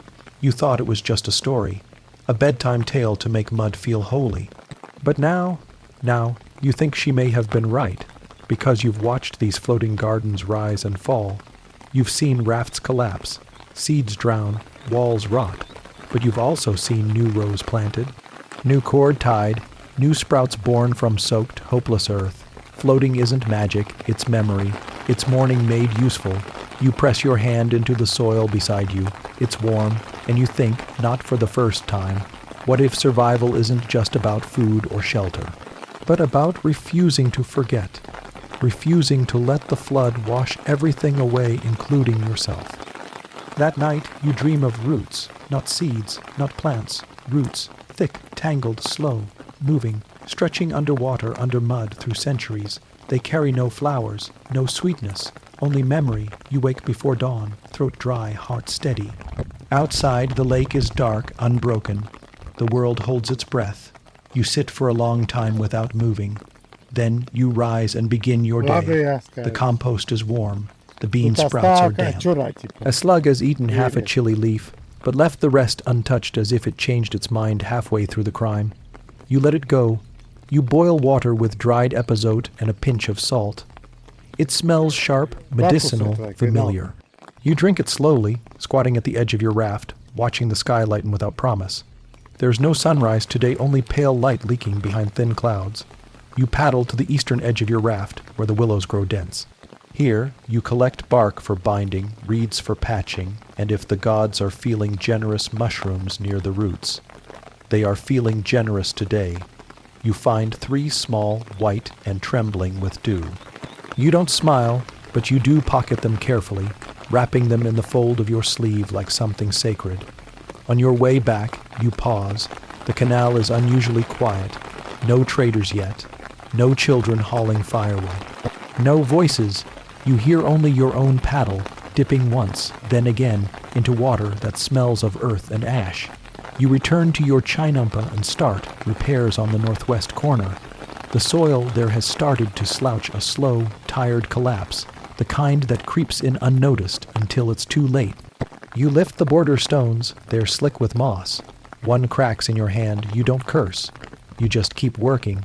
You weave a new base of reeds, tie it down, pat it flat. The motion is smooth now. Like breathing, like reciting a prayer too long memorized to mean anything and yet still true. By midday, the sun breaks through for the first time in days. The lake gleams. You rest your basket beside the new sprouts and take inventory of your crops. The beans are strong. The chili's uneven but surviving. The maize is tall, not as tall as it should be, but enough to cast shade. You sit beneath it and open your palm. The mushrooms are still damp. You cut one into strips and eat it raw, sharp, bitter, strange. The taste reminds you of wet wood and memory, of a time before the lake swallowed your first raft, before you learned to bend your back without complaint. Later, you visit the old man across the canal. His raft is half the size of yours, but covered in vine squash, tomatoes, runner beans, all tangled into a green curtain that spills over the edges like a soft wall. He doesn't speak much. You don't either. You trade him 2 handfuls of dried chili for a clay bowl of fish bones. You'll use them to enrich the soil, or to tell a story to the next seed you plant. As you turn to leave, he says softly, "Rain's not done." You nod. Of course it's not. The clouds already gather at the edge of the sky, low and gray like the breath of something ancient. You paddle home slowly, basket balanced behind you, the lake rippling in soft spirals under your boat. When you arrive, a single bird waits on your roof. It's the same one that comes during dry weeks, a heron with a torn wing feather. It watches you in silence, then flies off with slow, deliberate strokes. You always take it as a sign of what? You're still not sure. You fortify your compost. You ready the shelter's corner flap. You shift your sleeping mat away from the drip that always forms above your head during storms. You prepare, not because you're afraid, but because preparation is the closest thing you've found to prayer. That evening, just before dusk, you check your garden one last time. Your hands pass gently over each bed, pressing the soil, pinching back overgrowth, whispering thanks into the stems. One of the chili plants has started to flower again. Small, white, trembling. You didn't expect it. You didn't ask for it. You let it be. The clouds settle low over the lake. The wind smells of stone and smoke. A few drops hit your arms as you sit at the edge of your raft and watch the water breathe. You remember something your uncle once told you, not long before he left for the hills. You can't stop the rain, but you can choose what survives under it. He never came back. But the raft he built still floats, 2 canals away. You pass it sometimes. You never land. It's overgrown now, mostly moss, some wild squash, and a maize stalk that refuses to die. You think of it now as the first wave of real rain begins. It's not gentle tonight. It's not loud either, just constant, steady, like drumming on your ribs from the inside out. You cover the seeds. You weigh down your basket. You step inside your shelter and let the cold seep in through the cracks. You lie down and listen to the water, to the raft groaning, to the past whispering through the roots beneath you, and you wonder, what if we're not just growing food here? What if we're growing memory? And what if the lake is listening? The rain doesn't stop, not for a day, not for 2. It falls like memory now, slow, stubborn, impossible to sweep aside. Your world becomes water and rope and mud. Each morning you wake to dripping. Each night you fall asleep listening to the raft sigh under your shelter. Your knees stay wet. Your hands stay cold. Your soul stays. You don't complain. That's not what people do here. You adjust. You ready everything that loosens. You scoop water from the corners of your shelter. You lay your sleeping mat on upside-down baskets to keep it dry. You eat cold maize, chew roots that are half bitter. You keep the fire smoldering under a clay pot of beans that haven't softened in days. And still, you endure. On the 3rd morning, the rain pauses, just long enough to breathe. You step out barefoot into a world-soaked pale gray water, gray sky, gray trees leaning from the weight. The chinampa groans under your feet, not breaking, just remembering too much. You check the corners first. The southeast edge is soft, but not collapsing. You reinforce it with mud and willow stakes. The compost pile steams from within alive, despite everything. Your chilies have wilted. Your beans sag, but the maize stands tall. You run your fingers along its stalk. It's slick with rain, but firm. Still rooted, still listening to the wind. You whisper, you stubborn thing. The sun never comes out, but the clouds thin. A few neighbors paddle past one man carrying rope in his teeth, another with a child bundled in woven palm leaves. Everyone looks tired. Everyone keeps going. You paddle across the canal and visit the raft that belonged to your uncle, the one he left behind when he disappeared into the hills. You haven't touched it since. But now something has changed. The moss is thicker. The maize stalk, the one that never died, has 3 ears forming. Tiny, crooked, barely enough for a bird, but real. You kneel on the edge and press your hand into the soil. It's soft, alive. You pick nothing. You say nothing. You just sit. You remember your uncle's laugh, the way he used to count seeds like prayers, the way he used to say, if you're quiet, you can hear the lake talk. You listen. And you hear nothing, but somehow you feel better. You return home and begin replanting the fallen bean row. Not because it will recover fully, it won't, but because something is owed to the effort. You press the roots down gently, the way you'd tuck in a child. That night, you build a small shrine from broken stones, not to any god in particular, just to something older, something deeper. You place one of the storm, damaged chili pods at its base, a sprig of wild herb, a folded scrap of bark with a single seed tucked inside. No prayers, just thanks. Later, you sit on your raft edge and watch the mist roll in from the water. You chew half a tamale. It tastes like ash and rain. You chew it anyway. A canoe drifts past, no paddler, no cargo, just reeds, tied in a raft, floating into darkness. You don't chase it. You just let it pass. The air smells like memory. You think of something your grandmother once muttered after a long storm. Nothing lasts here, except what we decide to keep rebuilding. At the time, you thought she meant the raft. Now you wonder if she meant you. Because every morning you get up, you tie knots, you check soil, you patch what failed, and maybe, just maybe, that's a kind of belief. Not in gods, not in rulers, but in persistence, in mud, in the quiet will to float. You lie down as the sky darkens again. A few drops patter across your roof. The wind hums. You whisper to the seed you planted days ago, now nestled near the edge of your shelter. Don't rush, just grow. And you wonder, what if the real garden isn't in the soil, but in the hands that return, again and again, to tend it even when no one sees? But that is a story for tomorrow night. The morning after the rain, everything is quiet, not peaceful, not dead, just quiet, like the world is waiting for your next move. You sit up slowly, joints stiff, blanket damp from the mist that crept in during the night. Your breath leaves your lips in soft clouds. There's no birdsong today, no wind, only the groan of wet wood beneath your shelter and the distant drip of lake water falling from leaf to leaf to leaf. You step outside and look around. Your chinampa is whole. Not untouched, nothing ever is but whole. You walk the perimeter, bare feet sinking into mud that sucks at your heels like a child afraid to be left alone. You press your palm against the southern wall. It holds. The storm didn't take you, not this time. Your bean sprouts didn't make it. The row is nothing but stems now, folded like broken fingers. You crouch beside them and pluck each one free, laying them in a line on the damp earth, not as waste, but as reminder. You whisper thank you to each, then you dig fresh holes. You know where the roots go now. You know how to guide them. The compost is heavy today, warm steam rising, thick and sour.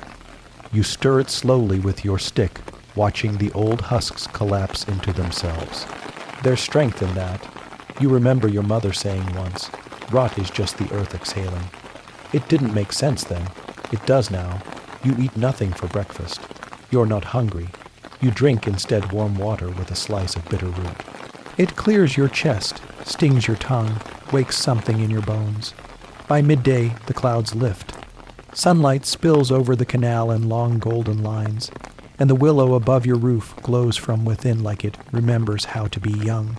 You paddle out across the water, basket in hand, searching for what the lake left behind. Drifting reeds, fallen gourds, a stone blade, still sharp, left stuck in the mud, someone else's loss. Now you'll find. You gather what you can. A heron lands near your boat, one foot raised as if uncertain of the water's mood. You don't speak. You simply watch. When it flies away, it leaves behind a single white feather, caught in the reeds. You take it, tuck it behind your ear, a quiet joke between you and the sky. You pass by the boy rebuilding the sunken raft again. He's older now, you can tell, though it's only been weeks. His chinampa is cleaner. His steak's straighter, his movements quieter. You nod. He doesn't nod back, but he sees you. That's enough. You return home by early afternoon and sit at the center of your raft, sharpening your digging stick. You run the stone edge over the wood again and again, not out of need but ritual. The sound grounds you. The motion clears your thoughts. There's a rhythm to this life, not just in work, but in the way you choose to return to it. You plant new beans beside the maze, not too close, not too shallow. You remember how the roots tangle if you let them fight for space. As you press the final seed into the earth, your finger brushes something hard, a smooth stone buried deep. You dig it out gently. It's shaped like a tooth, maybe old jewelry, maybe nothing. You place it near your compost wall, not because it's useful, but because it belonged to the soil now in your care. The afternoon drifts by. You hang strips of bark to dry. You patch a hole in your tunic. You rebind the roof corner where the last storm chewed through the seam. And when the wind picks up again soft, playful, tugging at your sleeves, you smile. The lake forgives quickly. So must you. You spend the evening boiling a stew with bitter greens, old maize, and a handful of the mushrooms you foraged days ago. You stir it slowly, letting the scent rise through the shelter, earthy, pungent, home. You eat in silence, watching the water shift colors from copper to charcoal to a deep blue, black that swallows all reflection. Your hands smell of smoke. Your arms ache. You lean against the reed wall and close your eyes. And in the hush, a question stirs, not loud, not urgent. Just there, beneath your ribs. What if all of this, the mud, the rot, the raft is not about growing crops, but about growing yourself? The next day begins with stillness. No wind, no waves, no birds. Even the flies seem to hold their breath. You open your eyes slowly, unsure if you've woken, or simply drifted sideways out of a dream. Your hands rest on your chest. Your blanket clings to your legs. A faint ache presses at your lower back, not pain exactly. More like a whisper from the bones, reminding you they've served you longer than you remember. You rise without hurry. Nothing demands you, not today. You step outside. The world looks past the lake flat, the air warm, the sky the color of old linen. Everything feels suspended. You walk the edge of the Chinampa barefoot. The mud is warm between your toes, thick as honey. You lean over to check the corner ropes, still taut, still holding. The beans you planted 2 days ago have started to rise, tiny shoots, green veins. Still wet from the night, you crouch, touch one gently, and smile. It's not a full smile, just enough to lift one side of your mouth and loosen your jaw. You whisper, welcome. Then you carry water from the canal, bucket by bucket, to wet the dry side of the raft. You do it slowly, breathing with each pour. This has become your prayer. Water, hands, silence, over and over. By midday, the sky grows heavy, not with rain, but with time. You feel it settle into your shoulders, a quiet weight that has nothing to do with effort. So you sit beneath your willow and let it rest there. The basket you wove last week holds steady near your feet, filled with dried herbs and one perfect gourd. You trace your fingers along its edge, remembering how you shaped it. How many times you unraveled it before it held. That's how everything here works. It fails first, and then, slowly, it learns to float. You remember a girl, once a neighbor's daughter, who tried to plant too close to the water.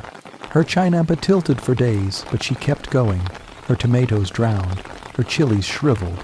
But her squash climbed the walls and bloomed yellow like laughter. You haven't seen her in a season. But sometimes in the market you see her squash. You pick at your food tamale, dried root, a smear of bean paste, and think, how many names have disappeared beneath this water? You drink slowly, clay cup warm against your palms, and watch the mist begin to rise off the lake. Not thick, just enough to blur the lines between raft and sky. Later, a small raft drifts past your canal. A boy sits on the edge, legs swinging. He doesn't steer. He doesn't speak. He's letting the lake carry him. You almost call out, but you don't. You just raise one hand. He raises his in return. It's enough. You spend the afternoon making fish line from stripped willow bark. Your old line snapped last week. You haven't caught anything since. You don't fish for the food. You fish to remember patience. By the time the sun begins to fall, your Chinampa glows gold at the edges. You step to the center and look around. There is no one else, no markets. No music, no gods, just you, your seeds, and the raft beneath your feet, whispering, I still hold, and you wonder, what if this life, this slow, soft, forgotten life, is not what came after history, but what held it together while no one was looking? But that is a story for tomorrow night. You wake to the sound of insects, not a swarm, not buzzing, just that low, constant hum of life returning. You've heard it before, after long rains. It always comes slowly, like the world remembering how to move. You sit up and breathe in deep. The air smells of warm mud, split bark, and last night's ashes. You rub the sleep from your eyes with hands that feel too big for morning. Then you stretch arms high, bones cracking softly, and step outside into the light. The mist is gone. The lake lies wide and calm. Your raft creaks beneath your feet, not in warning, but in greeting. You whisper back, still here. Your fingers graze the edges of the maze. The stalks are taller now. One has started to silk. It curls like old hair, soft, fragile, unexpected. You press your nose to it and inhale. It smells like patience. By now, you know how to move through the day without speaking. The Chainampa guides you a rope come loose, a corner sinking, a patch of soil that crusted over too early. You kneel and press your thumbs into the dirt. It's warm beneath the surface. You dig gently, turning it over, giving the roots air. You find an old seed husk, cracked and hollow, and flick it aside. Life needs room. From across the canal, a young girl laughs, one of the twins from the far raft, the one always chasing ducks. She's lost a sandal again. Her mother is scolding her in that quiet way that means I love you, but not right now. The sound drifts like song. You smile. You spend your morning gathering mulch, dried leaves, fish bones, the last of your old chili stalks. You layer them thick around your new beans, protection. You don't bother with words. The plants know. At midday, the wind picks up. Not sharp, not cold, just enough to remind you it still moves. You sit under your willow with your lunch. Roasted root slices and the last wedge of squash from the old basket. You chew slowly. You listen. The water laps at the edges of your raft. The birds call, one by one, from distant trees. And the wind tugs gently at your tunic, as if asking, are you sure you're still here? You answer by standing. You check your boundary poles again. One has loosened. You paddle out, wedge it deeper, ready the line. This time, you don't mind the wet. You've stopped minding many things. You spend the afternoon sketching in the dirt with a stick. Not a map, not a plan, just lines. One for each corner of your raft. One for each season that's passed since you arrived. One for each person you remember. And one line the last for someone you've never met, but might still become. You smooth it all away before sunset. No one needs to see it. The dirt understood. As night returns, you sit beside the canal and dip your feet into the water. The sky goes purple, the wind quiets, the insects return, and somewhere deep in the reeds, a frog begins to sing not well, but honestly. You close your eyes and listen. You think of the lives that have passed across this water, farmers, healers, lovers, thieves, most with names no one remembers, most who built and never asked to be remembered. But their rafts still float. Yours floats too, and you wonder, what if the most important things we build are the ones no one sees, the quiet rafts that carry our stories, long after we're gone? But that is a story for tomorrow night. This morning, your fire doesn't start. The flint slips twice in your hands. The kindling is damp. You stare at the cold ash in the pit and think, maybe it's fine. Maybe warmth isn't always the point. So you chew a dry tamale and drink water straight from the gourd. No smoke, no ritual, just hunger met. The raft feels different today, not softer, not weaker, just quieter. The wind has changed direction. The lake surface moves differently beneath your feet, like it's whispering to someone else this time. You rise and walk the perimeter. Your maize is almost ready. One of the stalks has started to yellow. You could harvest it now, but you don't. You wanted to finish the story it started. You bend to check the bean vines. They're climbing higher than you expected. One has looped around your boundary pole, as if trying to escape. You laugh softly. Stay a while longer. By midday, the sun cuts clean through the clouds. You feel it on your spine as you paddle to the raft where the boy lives, the one who rebuilt after his garden sank. He sees you coming, raises a hand. His Chainampa is no longer new. It's messy, now full of overgrowth, leaning poles, moss creeping up the sides. But it lives. You trade dried maize for a small smoked fish. No words, but as you turn to leave, he says, I saw the girl again. You stop paddling. Where? Far west, beyond the broken canal wall. She's planting sunflowers. You nod once. Tell her the chili survived. He nods back. Nothing more. You paddle home slowly, basket behind you, fish smell clinging to your tunic. Back at your raft, you sit at the edge and stare down into the water. It reflects nothing today, only shadows. You toss a stone in and watch the ripples break the sky.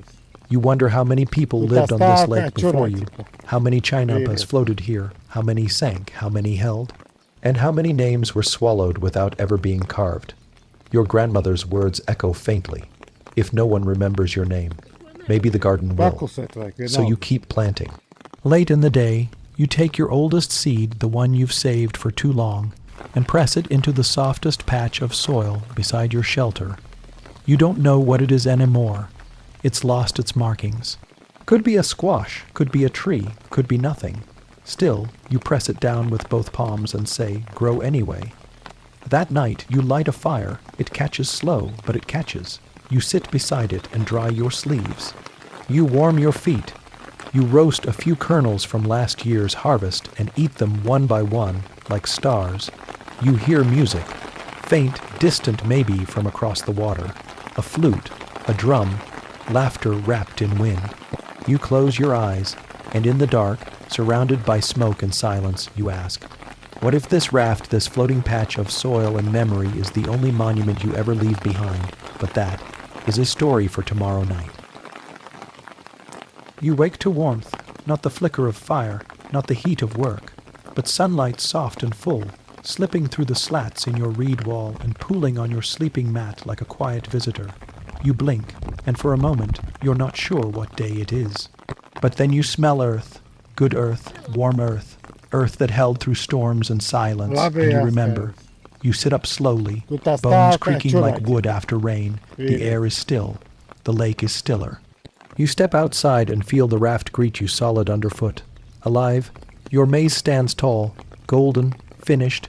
You run your fingers down the stalks and listen to them whisper, you made it. You crouch beside the unknown seed you planted days ago. A sprout has appeared, small, round, pale green like a memory rising from sleep. You don't know what it is. You don't need to. You just sit beside it for a long time, legs folded, hands muddy, breath slow. Later, you prepare your harvest, not everything, just one stalk. You pull back the husks carefully. The kernels are uneven, some full, some withered but bright yellow all the same. You roast them over a low flame. One by one, they pop and split. You chew slowly, remembering every season it took to reach this one, every repair, every storm, every root that never quite held, and every one that did. Around midday, you paddle to the far side of the lake. The wind is gentle, the canals are calm. You pass the old rafts abandoned, but not dead. One has become an herb garden. Another is swallowed by vines. One, strangely, hosts a single sunflower blooming from a pile of moss. You pause your paddle, the girl. She's here. She kneels on the edge of a small raft, back to you, humming softly as she ties something to a stake, maybe beans, maybe cloth. You don't speak, but when she turns, she smiles. She sees you, and that's enough. You paddle on. You stop near the island where market boats used to gather. It's quiet now.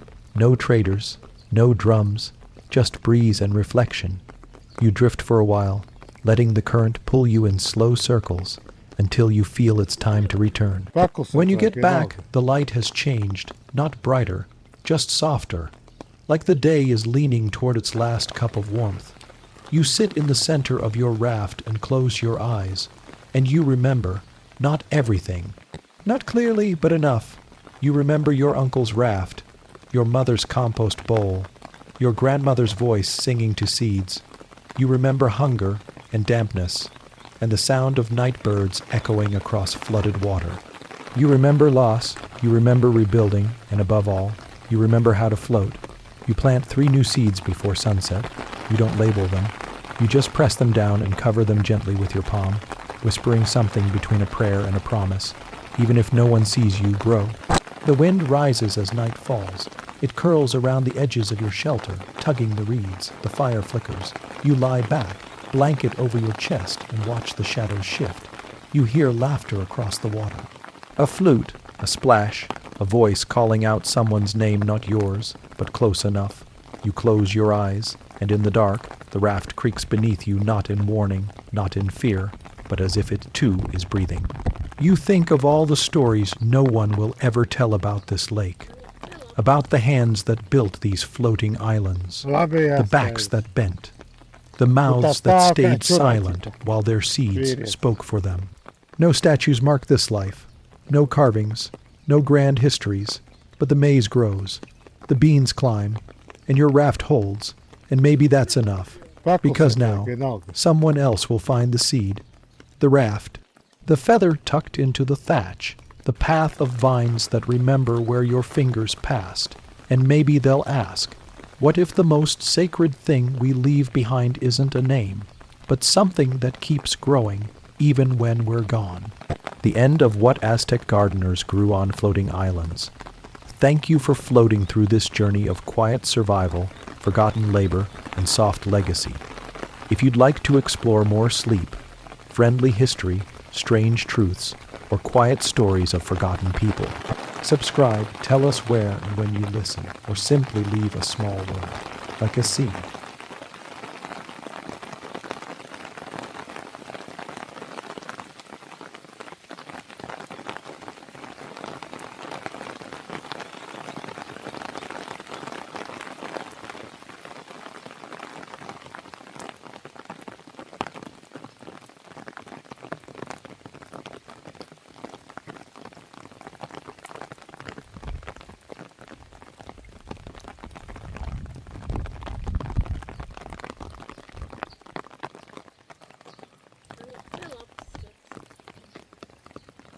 Labi, jā, skaidrs. Tu tā stāv kā čurā, ķipa, vīrietis.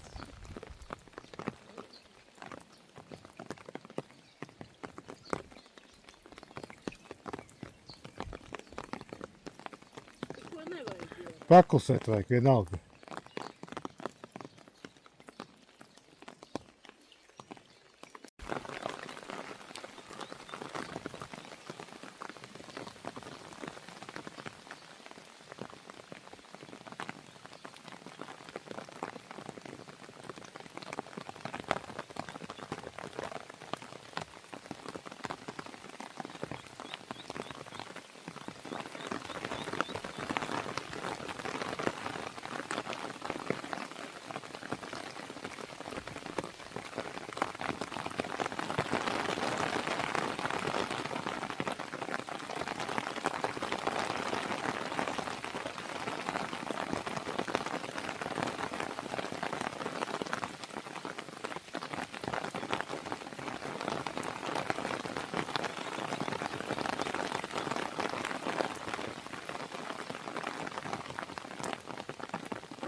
Labi, jā, skaidrs.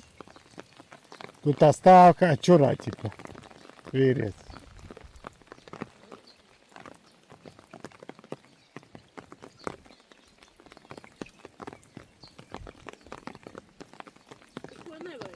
Paklusēt vajag vienalga.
Labi, jā, skaidrs. Tu tā stāv kā čurā, ķipa, vīrietis.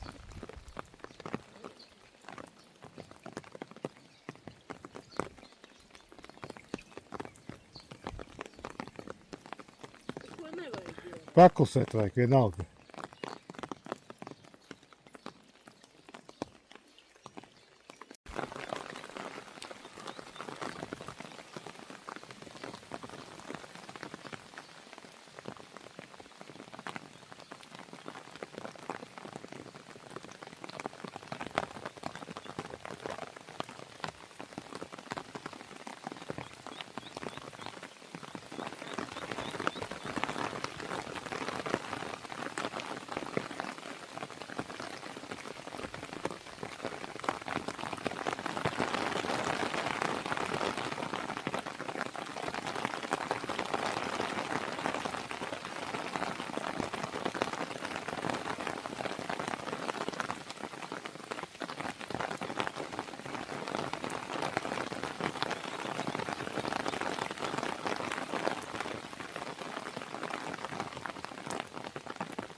Labi, jā, skaidrs.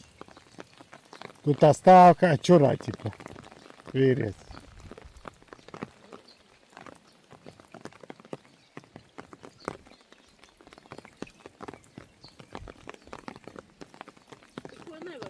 Paklusēt vajag vienalga.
Labi, jā, skaidrs. Tu tā stāv kā čurā, ķipa, vīrietis.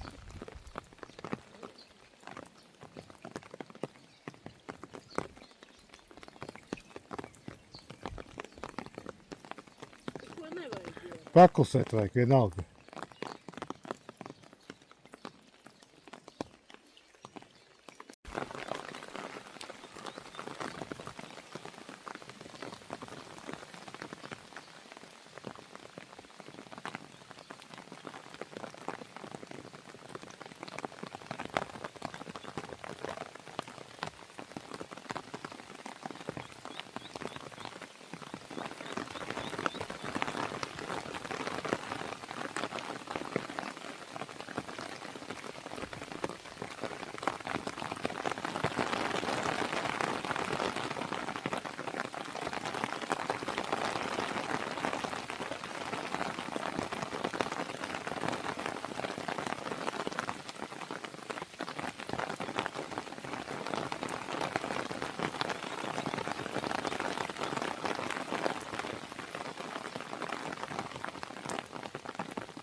Labi, jā, skaidrs. Tu tā stāv kā čurā, ķipa, vīrietis.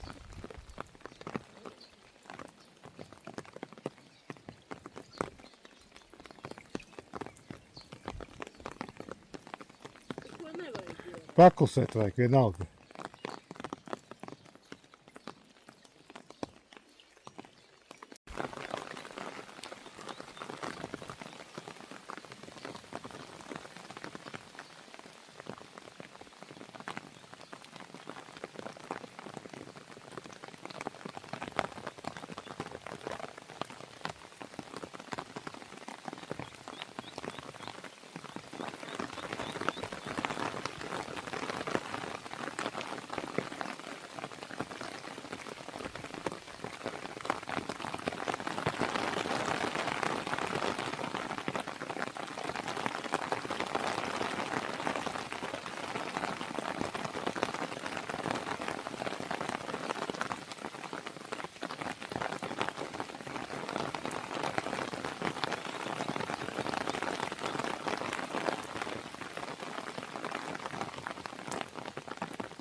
Labi, jā, skaidrs. Tu tā stāv kā čurā, ķipa, vīrietis.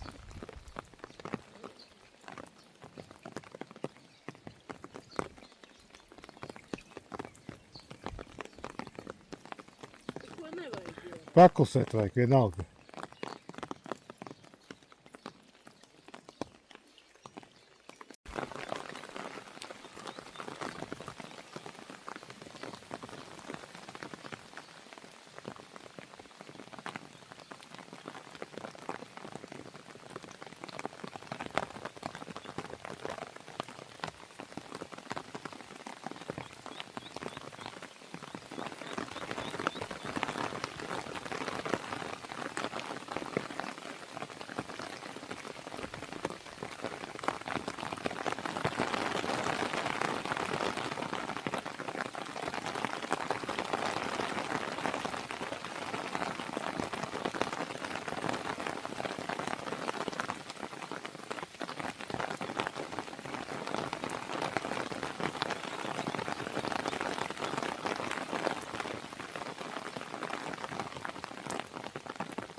Labi, jā, skaidrs. Tu tā stāv kā čurā, ķipa, vīrietis.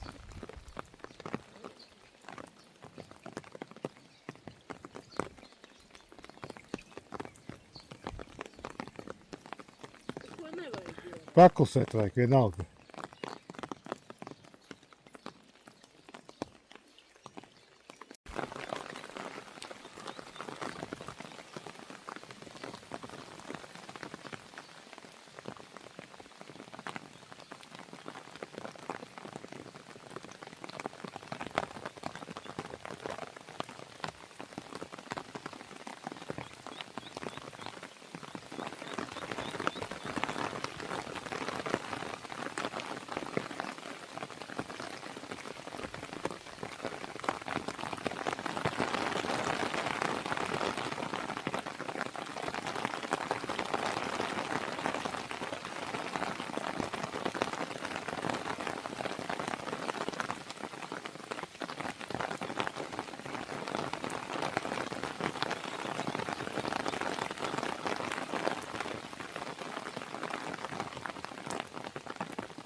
Labi, jā, skaidrs.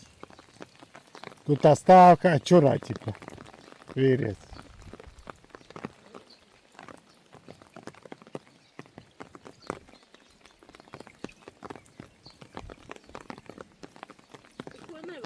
Paklusēt vajag vienalga.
Labi, jā, skaidrs. Tu tā stāv kā čurā, ķipa, vīrietis.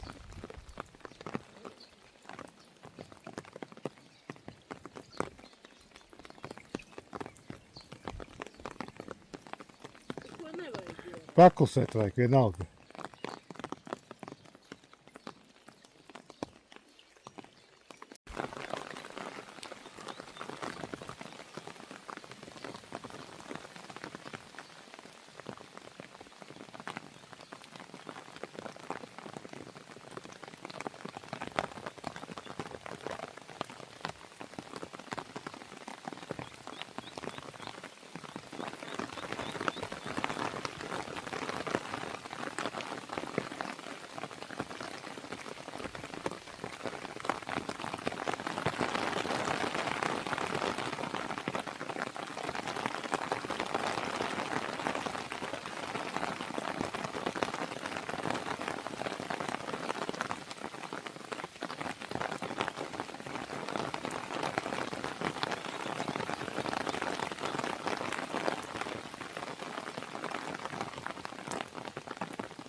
Labi, jā, skaidrs.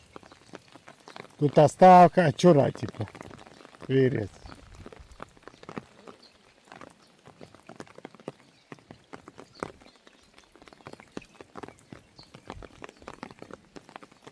Ko nevajag jau? Paklusēt vajag vienalga.